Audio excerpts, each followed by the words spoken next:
Hello, good morning. Vo in hi September ni som pariat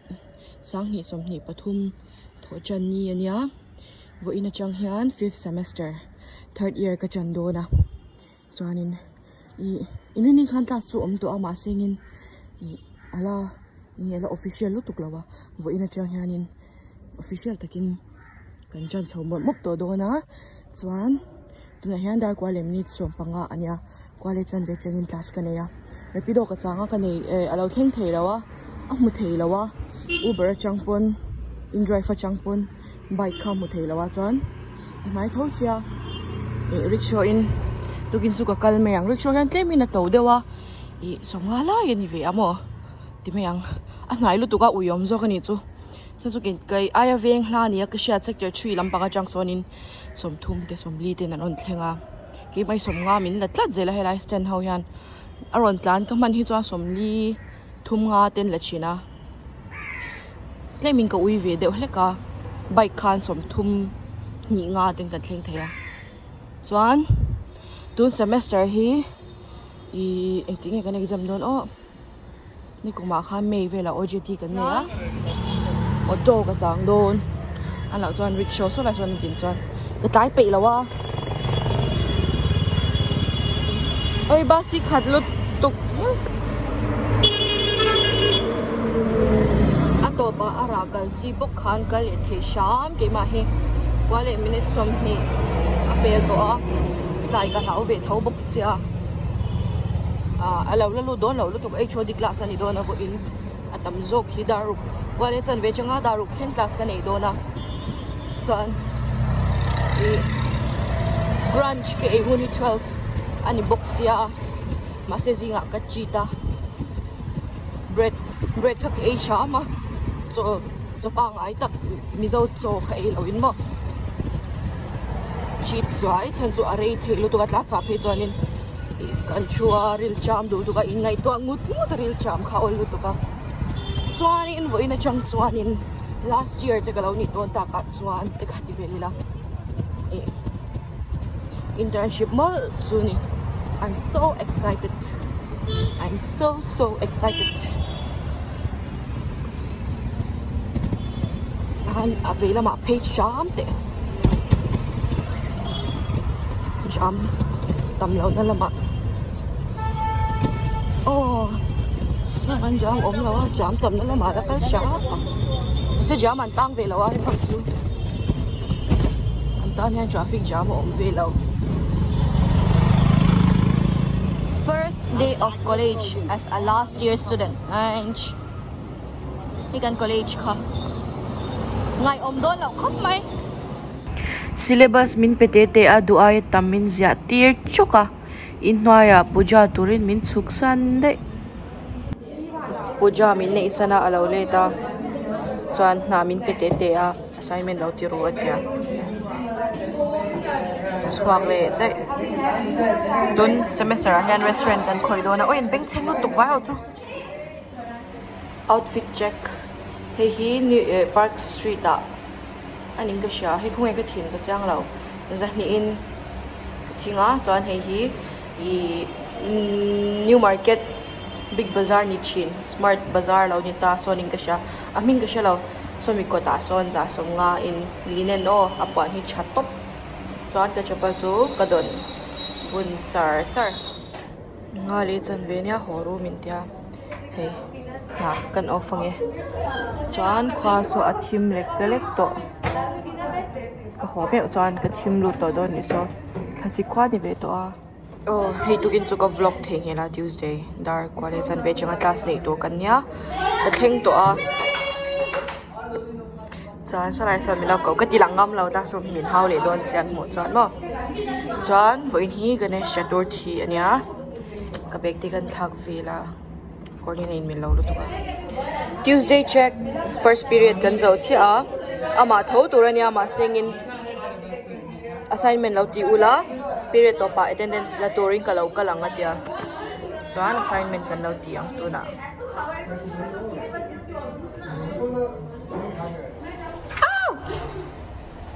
done for today. Hello. Welcome to my vlog after a long time. outfit check cái tổ lụt tổ cái thiếu tí tổ đó asa mai siam han mo to nen he ngala uyom ve khop mai hoin chu katum ai na sa den ban hun khatle chan ve tura ne ishodi khanin assignment karon check anga chonin ho theyang attendance la pa in kha dia khwa thiang khop mai nimina tle min ra sur le box ya salut tok sola son rickshaw ka chang mai ang college ko ta son dinan phal to lo nyang anom to ngai lo bus akal man kani shi lo in chu chan chu gadin kan son tur kha broker ni le lo security khadar nia kan lo kalang kan dia ma sengin hey tuna poda ni le minute so ma pel to a wa tha khop mai wa ho hi chu an hun a hek lo hi chuan poi hi an ti vak lo wa mi hun hi poi an mi hun het kha poi an ti to chin si lo wa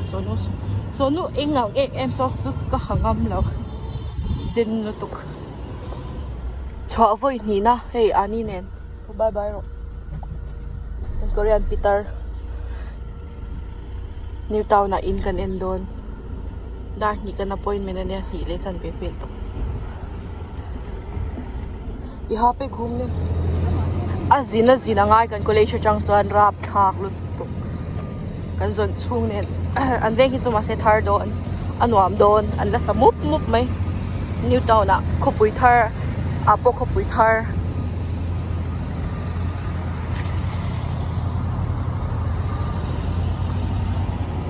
kan in en mega changa view omachak top ma senga helu to ka kan du don silawa kal top na verde ni tak hal khan kanau te college hi so lai zone vela so na asnai hi ta chang hian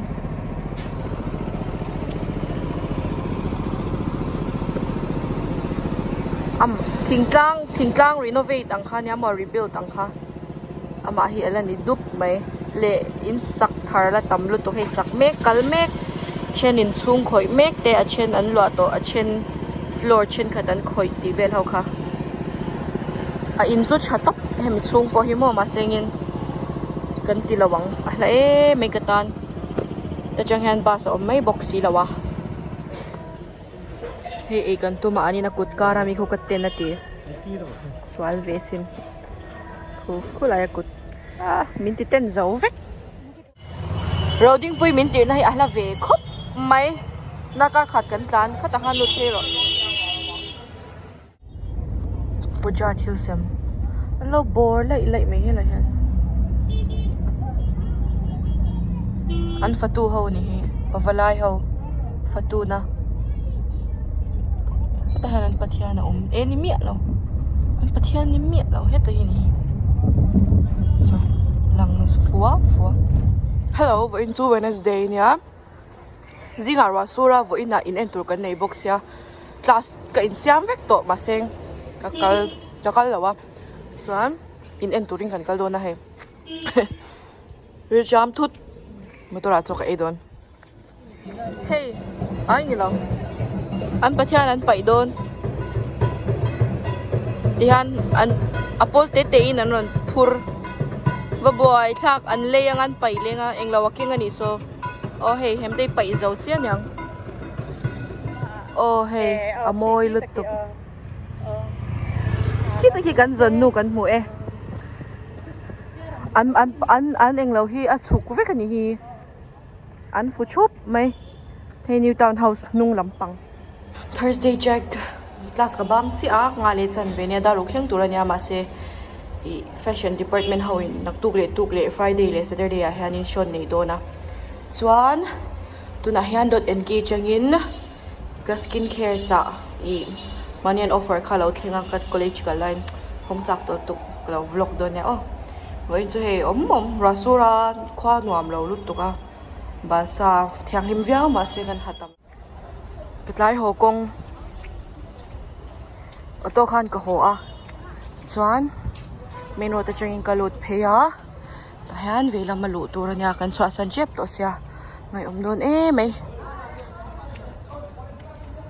ka o thlir em ka shelo ka earphone en ka kone ka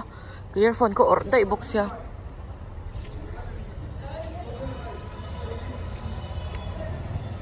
เราเราสู้นะนี่เฮ้ความน้องจับไม่เช่นอะไรจวนนี้ตุยได้ตัวรมกันสวดจวนข้า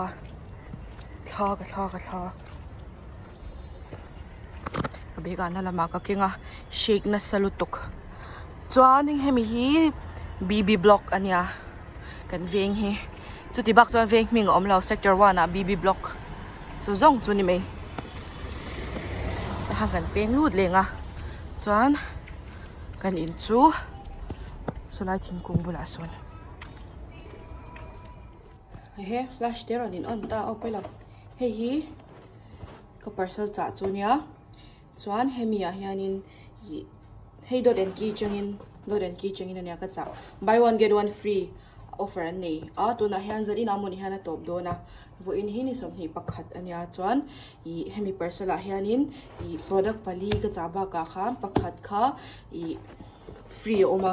ไม่ใช่ free ที่ขันจูปจูเจ้งสมกว่าปักกว่าอันนี้text มันนี่ขันก็ตั้งหมดจวนมีบ็อกซ์อาหารชิมอาหารสังขัดเละจะทุ่มกระเซ็งกันห้องไงก็เจอกันแล้วอีกขบไหมสีแล้ววะโอ้ซ้ำแล้วตัวเพย์ที่เตะต้องงานเราทิ้งเองเราข้างเป็กแล้วว่าที่ส่งที่นี่ที่จู product เองเราข้างเนี้ยส่วนwowมันดูแย่จวนเฮ้ย72 hours hydrating gel moisturizer and probiotics ที่อันเนี้ยจวนเฮ้ยมันตักจวนจะลีสมกว่าปังมันอันเนี้ย60 ml ตับก็ตังเฮ้ยโดเดนกี้ skin care water drench hydrating hyaluronic serum concentrate 5 essential ceramides rice water and bulgarine rose ที่นี่30 ml ให้serum มังจากตัวลุตุกจวนให้ปิงกับมังเมกตัวน่ะวุ้นขันก็งาวางินwater base เราจุกับมังดูสีแล้วว่าเอาวับก็จะให้ water light ไอ้ที่หิมะให้ตาหันจวนให้ml จู50 gram นี่gram จูนี่ไป50 ml 445มันนี่off price ก็จุกับเชตตัวแล้วจวนให้สมกว่าปังอินมินเลยที่นี่จูไอ้ก็เรียกว่านั่นลุตุกสมกว่าปักกว่าอินให้ฟรีค่ะอินทีวีมาเซ็งฟรีแล้วจวนให้face wash ก็จ่าบุกะ barrier repair plus hydrating gentle face wash จวนให้มีมันปังอ่ะจวนอลังเทมมินซูมเทมจะหนีสมกว่าจะหนีสมลีปักกว่าเจ๊งจะหนีสมลีปักกว่ามันให้100 ml ให้skin care โดเด่นกี้จวนblue color เขาทาร์เบรากับมังจากจวน offer คันที่น่าขมีอันมานี่ใส่ตาคันโปโลเลว่าเซรั่มno sunscreen นะฮันจูบางจวนเองกับลังมันแล้วปิงกับมังไม่กติค่ะปิงข้าว watermelon น่ะมีอันนี้จวนข้า for oily skin แล้วแล้วนี่จุยนก็เชียสวยแล้วจวนกับมันไล่โซจวนมาเสียหินข้าวลุ่มลุดตุกปุยแล้วว่า oily skin มันค่ะอีกขันก็งาลุตุกบันวับตัวขโมยเวงก็เชียเกมมาไงดานะจวนให้ที่ฮันนี่เชื่อที่ไม่UVA เละ UVB เนี่ย PA triple plus แล้วนี่สุยา no white cast ข้ามาโมจีตักอาจารย์จูมีกับพี่กับมังไงแล้วว่าลิปสติกเละอย่างเงี้ยมันนี่เนี่ยไหมแต่ที่ส่งคันนี้ก็อันบ็อกซ์เทจูรีวิวเขาจูกติชีแล้วไม่ยังนี่จีน opening ceremony คันก็สวยทิ้งเลยได้ยะให้มีเกมาเลยนี่แล้วว่าเกมาเลยก็ที่จวนนินนูมินเลยสักกันนูมินเลยสักกันเนี่ยมาเสียงินบ้าอินอมเสียจวนปอยสาเราเปล่ากับเราจีเปยังเสียแต่ก็โดนวัดกับเบสมาเสีย thank you นูapaค่ะเราthlirจวน thank you apa ที่หุ่นก็หักเลยอันละนี่แม่ทอดาทุ่มเลยจันเวลาเจอตัวค่ะดาริอาเลยที่อาปกกันละกิมจวงเรานี่in la calma saludo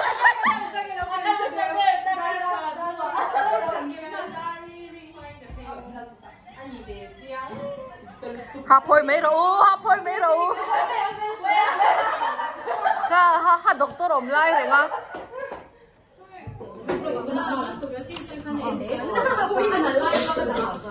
Yes, oh.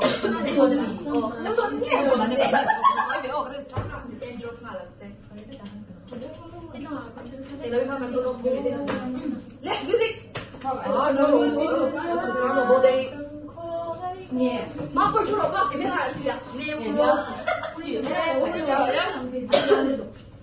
Tôi bỏ cái chuyện đúng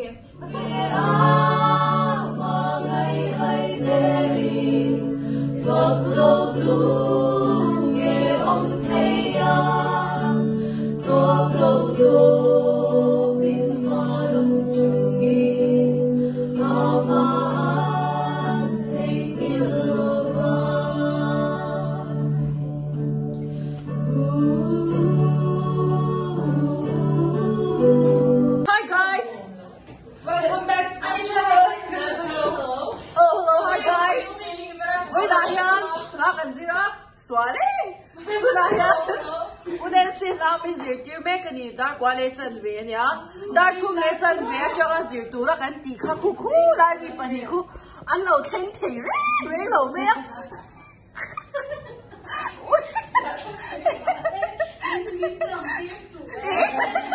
khổ hôn tòa khổ nghe khổ chứ khổ hôn tòa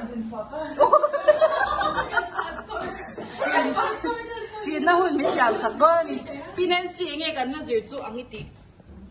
tiền tổ khóc mấy dân thật ý mà nhà cần gì tổ cần khác liền à trắng chế lúc tụ kim tiền độ thì tất kim mình đâu thế nào chú ấy để mình là xem sắc rồi à. Good morning, vô in hi in rin zing ania zing po nito law som bahile som hi arito a chuan tuna hianin keleba group te kan hnatlang dona sinot hausa naktu ka pickle zor door chu ka kaldo na summary ka hak me ka uber na law pheya chuan chumi zo a din dini kan lam phei lenga labonia chuanin kan phei do ni chu sinot hausa taya berwalo omo wangin hnatlang hi kan ki ma de hleka masing zinga rasur na salut tuka masing suna sa tang ai nga plus piso an pai nge ka shelaw asur char asur nem lu tuk tukin chu chuan kan hnatlan theilo kha ka ring ya la I member kan omna hlalom sia veng khat mai kha kan ni chin to si lawa masing in pathian zara biakin huna changin bel te an vala to a tuna han anom no to a ka vela marwa sur ne me mawangin ka tumangin ka kal ma thei ta lo ni hu ka tum dan phei chuan khwa cha chuan som pakhat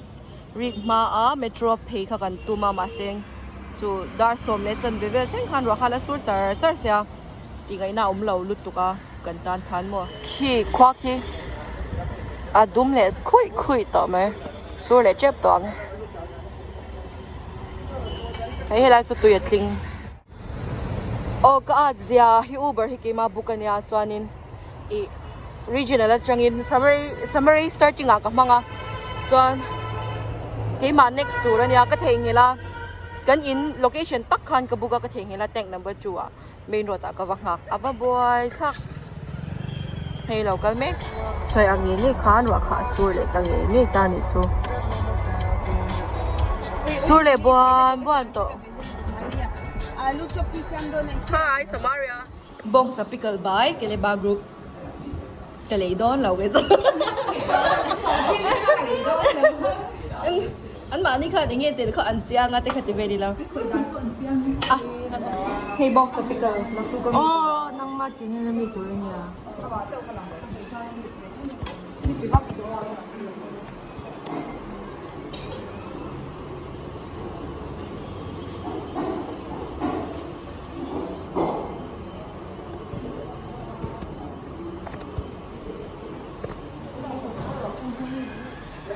oh ya tunahan bay sine boksa sine bu chia siam to na tuna hian bela hian bu kan thak to boksa om to hi malcha klem te ne puron var ne rai kan chuang to ni hian an sowanga nakina dang to ne chi kanal to boka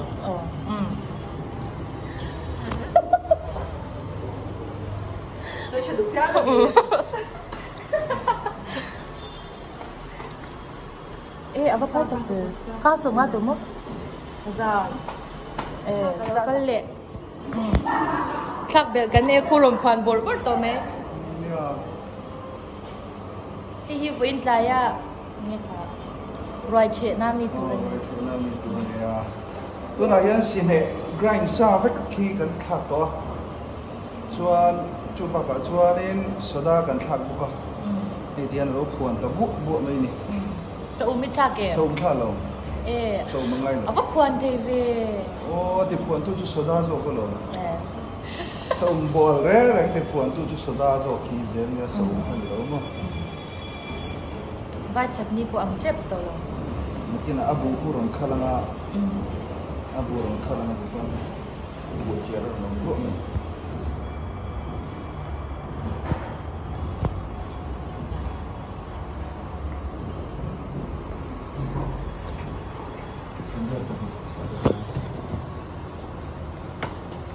Bắt chú nó phải cái niềm hân phải tự chun. Cả sọc chân rộ. Ate tupa awing skill ko tupa ka akhagar lu tupa mali mai din.